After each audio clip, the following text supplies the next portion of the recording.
Não é só o próprio fluido cósmico puro, sem modificação. Tem também, porque ele preenche todo o universo. Não há nenhum lugar que não tenha fluido cósmico.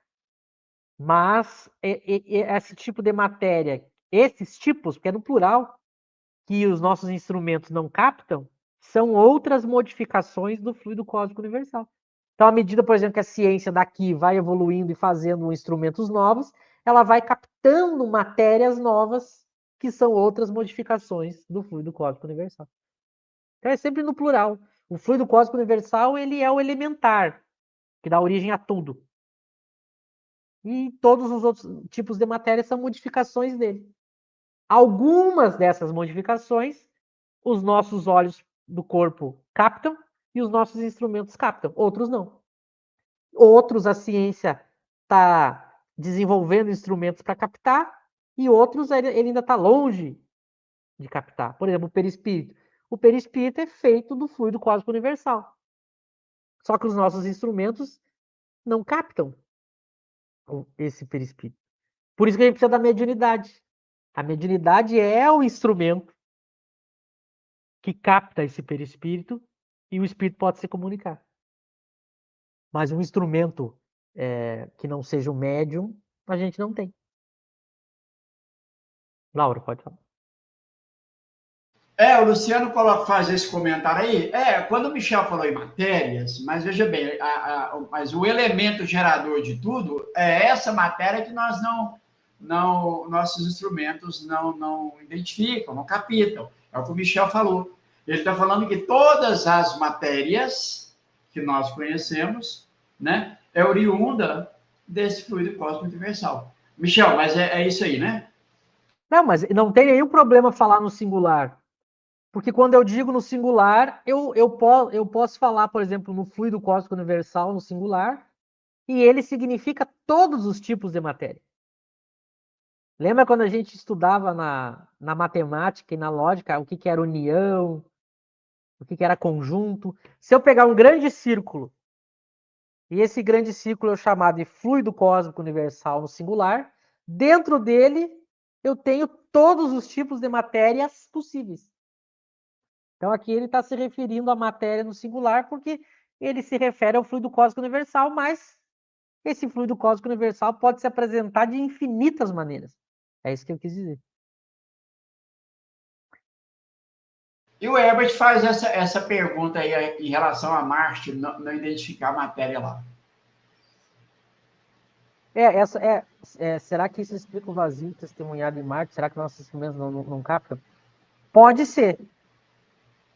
Levando bem a sério a palavra pode. Pode ser isso.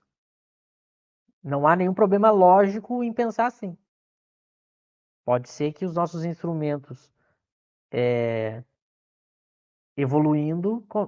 Aliás, isso é certo, né? Os nossos instrumentos evoluindo, eles vão captar outras coisas que não captavam. Seja em outros planetas, seja aqui. Agora, se isso explicaria por que não se achou vida inteligente, aí eu não sei. Pode ser. Pode ser que sim, pode ser que seja isso, né? Mas, como a gente não sabe que tipo de matéria é ainda, a gente fica com a informação dos espíritos. Olha, há outros estados da matéria que a gente. Outros tipos de matéria que a gente desconhece. Isso é, logicamente. Isso é lógico de se dizer? Pronto, é o que importa. Agora, que tipo é, como é que vai descobrir, não sabemos. A gente não sabe. Será que algum dia a humanidade vai desenvolver um aparelho para a gente captar o espírito sem precisar de médium? Não sabemos. A gente não sabe. E aquilo que nós conversamos nos estudos para trás, inclusive o Eric estava, enquanto a nossa ciência, a ciência humana, ela não identifica essa matéria, nós vamos chamando de fluido dentro da teoria espírita, porque nós não sabemos o que é. O dia que a ciência, se um dia ela chegar a conhecer e identificar essa matéria e der uma definição para essa matéria, não é problema nenhum.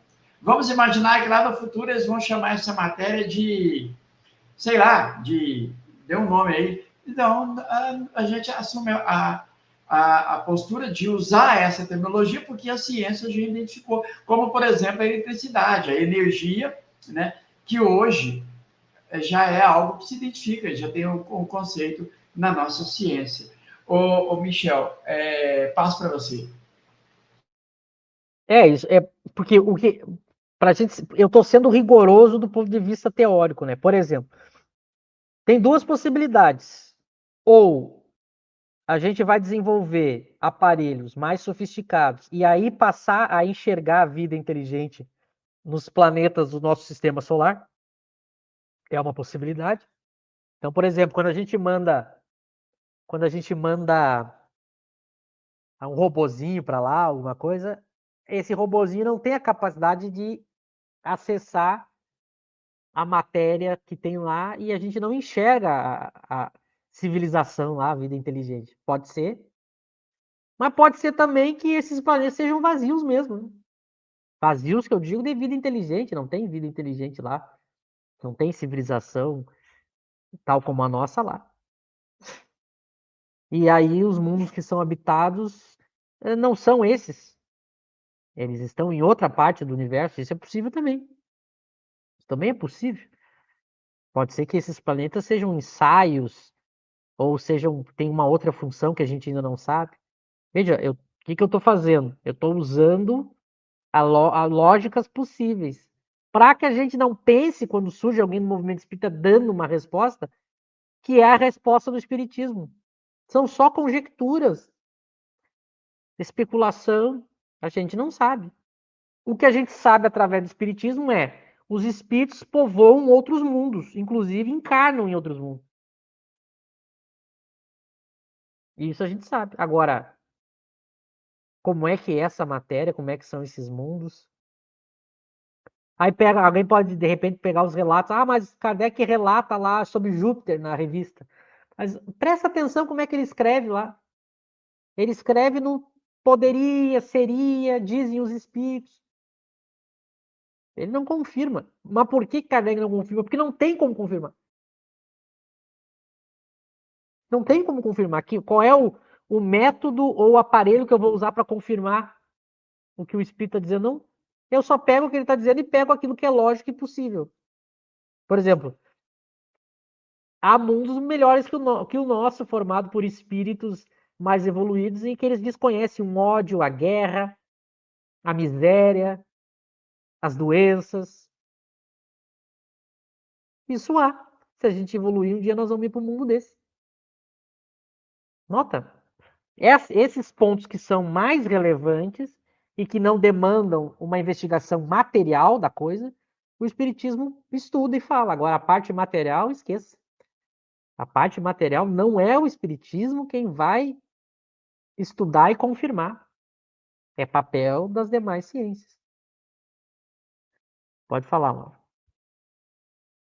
Não, a hora que traz essa pergunta, mas é uma pergunta tanto quanto complexa, mas eu deixo para você. Diante de vários registros precisos e que o homem talvez não fosse capaz de fazer, desenhos em canaviais, são espíritos que pousaram aqui em máquinas com disco voador. Então, esse é o problema. A gente entra num terreno que não tem nenhum controle. Percebe? A gente não tem nenhum controle para poder afirmar. É por isso que essa é a sabedoria de Kardec, ele não entrou nisso. A gente sabe que tem pessoas que estudam e acreditam em coisas bizarras sobre isso. Será que alguns relatos têm sentido, outros não? Não, a gente não sabe. Aí tem espírita que se empolga, tem espírita que se empolga. Bom, olha, isso em lógica se chama sofisma. O que é sofisma? Eu monto um raciocínio que aparentemente é verdadeiro e tem lógica, né? Mas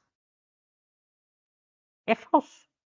Então o espírita pensa assim, alguns, né? Eu tenho. O Espiritismo diz que há vidas em outros mundos. Tem um povo aí que acredita em disco voador e não sei o quê. Que é também vida em outros mundos. Logo, o Espiritismo e essas crenças estão unidas. Negativo. Porque aquilo que eles acreditam